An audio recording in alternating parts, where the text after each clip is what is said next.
Hello and welcome to Pro Wrestling Inside Now. This is the Viewpoint. This is part two. If you've not watched the first one, go there and watch that one. That was the unedited version of the Viewpoint. We did not do any editing in it. We were going to, but as usual, I just put it up unedited. So if anything was said during that and you got mad about it, blame Rodney. Don't. Jack said anything, blame Rodney. He made us do it. I don't touch the buttons. All right, folks, we're going to talk about the Viewpoint. Rodney, I'm going to start with you. What is your viewpoint on professional wrestling? Either it can be years ago, or it can be something you're watching now. We'll turn it over to you now. I give you the viewpoint. Don't go up on by myself now. Don't do that because Charles wants to see apparently Becky Lynch on here, which just watching her wrestle is enough to make anybody turn anything off. But anyway, I wonder how she got her position. That's a great question. But anyway, my viewpoint is it has to do with today and yesterday. For whatever reason, this thing about being beat is just a totally absurd idea that some wrestlers and people have. The idea that somehow losing a match to anybody is damaging to your career. It is absolutely not. I remember when Dad was talking about a great man by Lynn Rossi, who was actually one of the great bookers of our time. When he would see a new wrestler come into town, he thinks, I can draw money with that guy. And he would go and put him over in the middle of the ring. So, and it set up for later on to have those big houses. Because, like I said, losing means absolutely nothing. And in the hindsight, you think about it. Terry Funk lost. Terry Funk lost the World Heavyweight Championship, and after that, he was a bigger star than he was a world champion. You think about it. All the great rivalries that we've talked about, Bill Dundee and Jerry Lawler. Do we really discuss who really won? No, we talk about how great the matches are. Wrestling 2 and Superstar. Wrestling 2 was the Georgia Heavyweight Champion. He lost the title to the Superstar, so losing didn't mean anything. It just made it bigger when they had when they get the rivalries continue on.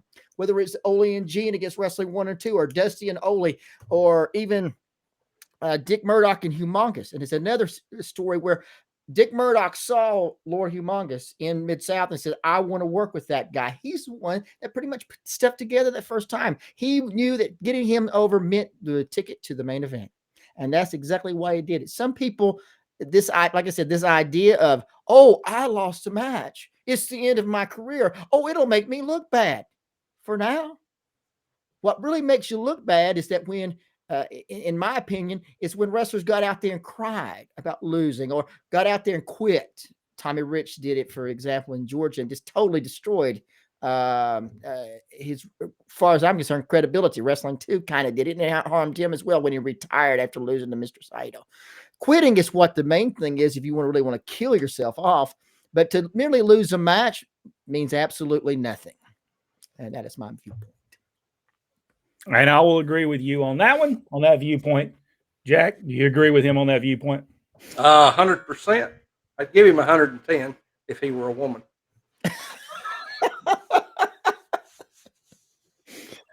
All right, Jack, your viewpoint right here on Pro Wrestling Inside and Out. My viewpoint concerns tag team wrestling, or, as I should say, the lack thereof in modern day sports entertainment / pro wrestling / whatever we're calling it today. FTR, probably one of the greatest tag teams I have seen in forever. The only real tag team that is in AEW, because they understand the psychology of what they're doing. They know when to do it, why to do it. And even though they're the bad guys, they follow the tag team rules. That's so hard to find. WWE, the closest they have to a real great tag team is the Usos.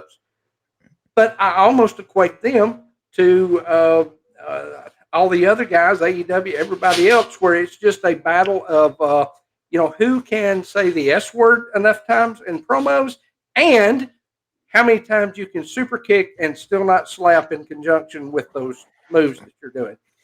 Tag team wrestling desperately needs to make a comeback. I have missed tag team wrestling. We have not had real tag team wrestling in 20 years, ever since Vince McMahon became the overriding force in our industry. And he's not a tag team wrestling fan. He's not a wrestling fan, but he certainly never cared much for tag teams. Mm-hmm. And I don't like, I never have. Sure, they got them out there.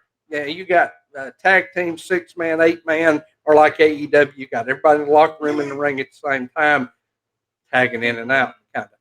But it's not the same as the way it was done back in the day, where that was your main event. And it was hard to follow tag team matches because the stories were told. People knew what they were trying to get across in there.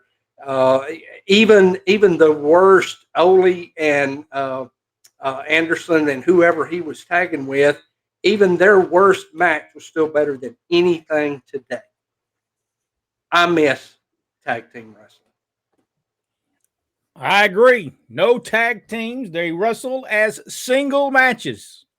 Each guy had to get their own spots in. Yep. Ridiculous. Now, I was going to say something else, but since we're talking about tag team wrestling, I'm going to make a viewpoint on that as well. Here is the problem that I see with these things. What is this deal about these guys today of doing these cold tags? No reason for it, no rhyme for it. No, they just run over there coldly after they've been beat up a few times and did a move and just go over there and tag the guy so the next guy can come in and do his spots. Why in the world is that all about, folks? It's just complete lack of understanding what we're doing out there. You know, I have seen this, and AEW and WWE is just as bad. Each week when you watch their program, so here's my viewpoint. Each week when they watch the television program, when you watch the television program, it's like watching the same exact show week in and week out.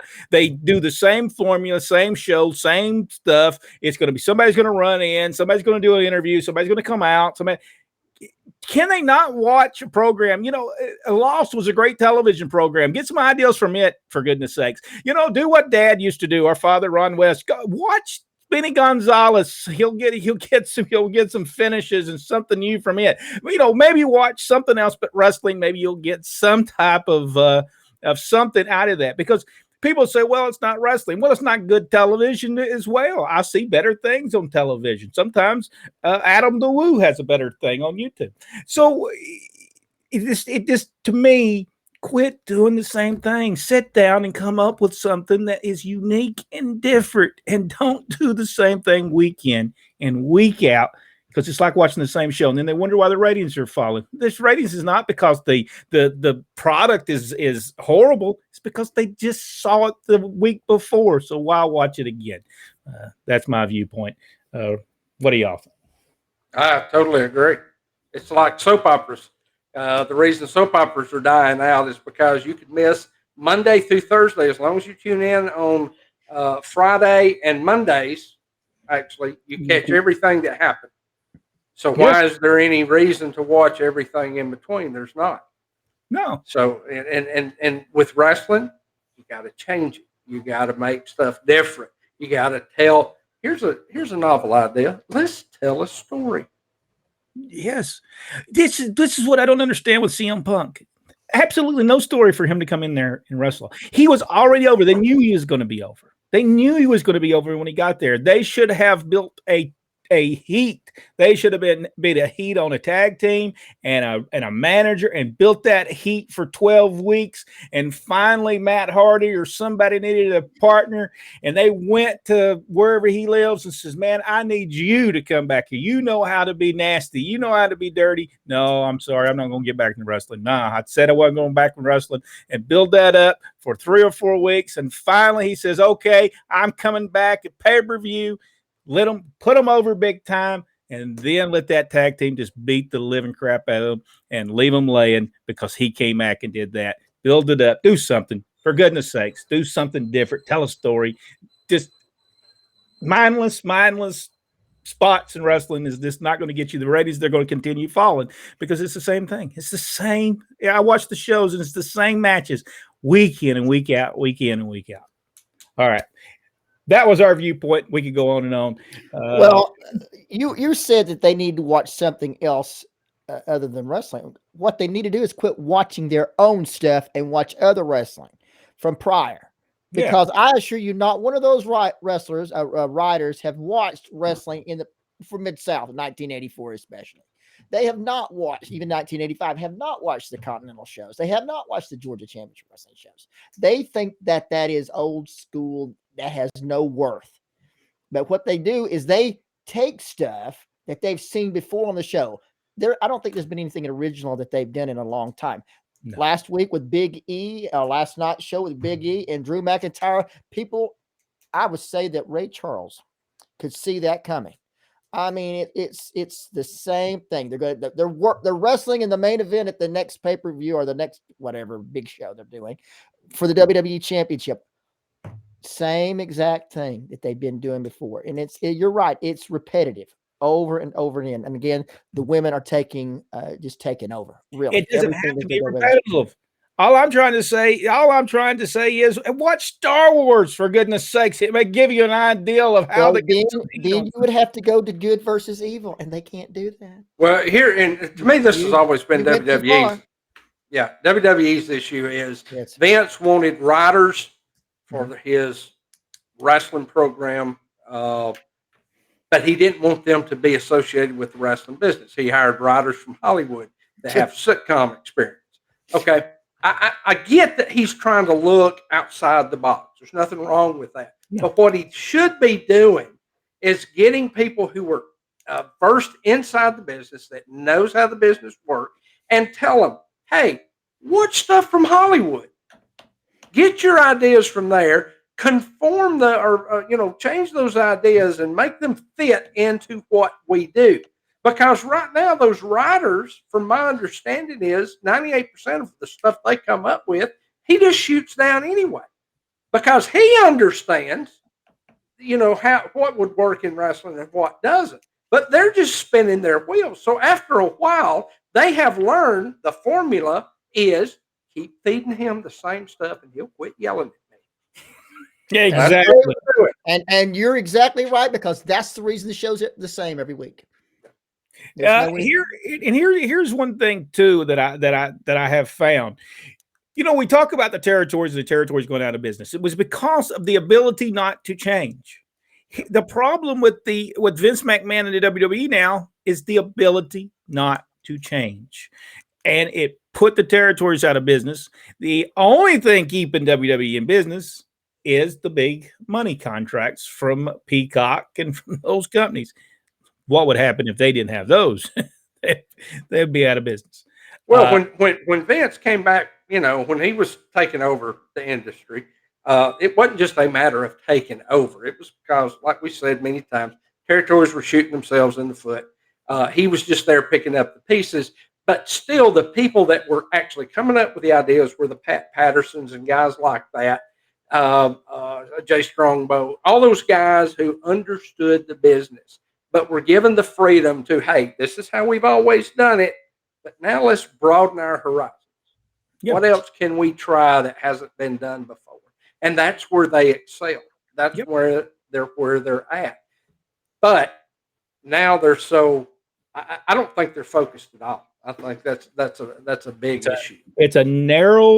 They have a narrow thing they're looking down. They're not looking outside the box of something different they can do. That's what happened to the territories, and that's why his ratings are so bad. He went from 4 to 5 million to 1 million to 2 million, and it's so sad in professional wrestling. So, now, all right, let's as far as the tag team thing goes, that is a disaster. That is a sad state of affairs, and it just comes down to it that Vince at one time did push tag teams. He had the Valiants at one time, but for whatever reason, he just once he took over, like Jack said, it was over for tag team wrestling. Because when we were growing up, tag teams were the main event in most cases. Yeah, Ole Anderson, Ivan Koloff, Ole and Gene, and they were awesome. But now we have to have tag teams with stupid names. Okay, you've got the comedy routines. Mitz and whatever Morrison, they were just nothing but a comedy team. You had the other guys. You got Dolph and Root, another comedy team. You've got New Day, another comedy team. All of these are the Abbott and Costello of professional. But the Usos are also a comedy team. Yes, they are a comedy. They are stooges, basically. So that's the point. Tag team with the Midnight Express, which we talked about in the great moments of wrestling with the thing with the chair with the Fantastics.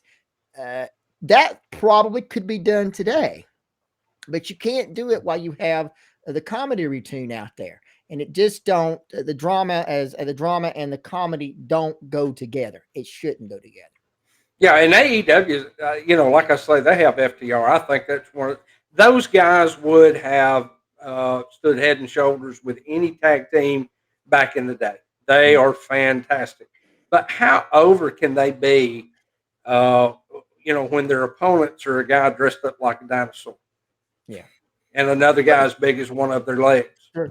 And nothing against those guys. I mean, there's a place for guys like that, but not in tag team wrestling. The only thing that I find interesting in tag team right now is Randy Orton Jr. and Riddler and the Riddle. Yeah. That's the only thing that I find any interest in tag team whatsoever. But that is only temporary. That whole thing is only temporary. And eventually the Riddler is going to turn on Randy Orton. And we can see that coming 10 miles off. All right. Let's see what the insiders have got to say, and then we will get off of here because we could talk about this for hours upon hours upon hours. And but we won't, and we could actually break down some booking ideas that they could probably use. Hello, insiders from Rick Bouqs. Richard Hood is checking in. Richard Hood also said, "I don't think Terry wanted to hold the belt long." No, I don't think he did. I don't think Terry did want to hold the belt. By the way, we're talking about the World Heavyweight Championship. Terry Funk held the World Heavyweight NWA. The '80s were the era of the tag teams. Yes. Robert Grice, hello. Do you think the writers don't know how to tell a story beyond one night? I think so. I don't think they do know how to tell a story past one night. Have you seen a long-term storyline at WWE? Have you seen something that we got week 1, week 2, week 3? No. I have seen 1 week, 2 week, maybe 3 week, and then drop it for 6 weeks, and then come back and try to pick it up again. That's what I've seen. I think right now, I'm not sure what's going on with Bobby Lashley, but to me, he is the man right now. I like the way he dressed. I like the way he conducts himself. He just seems to me head and shoulders above all the rest that's there. And the sad thing is that we all remember a time whenever WrestleMania hit, they already knew where they were going for the next WrestleMania. Mm-hmm. And now it's like they don't know what they're going to do Friday. It's just confusing. Yeah, that's never going to work. Richard Hood, Rodney, the writers don't like wrestling. That's one of the problems. I don't know if they don't like wrestling. I don't know if they know what it is. You're exactly right. They don't. Yeah, wrestling is not like anything else. And I don't care how much Vince tries to say that it's entertainment. It's still something totally unique. There's so many detailed things. I mean, you're not going to go make a major motion picture unless you absolutely know what you're doing. And yet here we are with the biggest wrestling organization in the world, hiring people to run this thing, more or less, that have no clue. Yeah. And it's not their fault. I don't blame them for taking a paycheck. No, I don't either.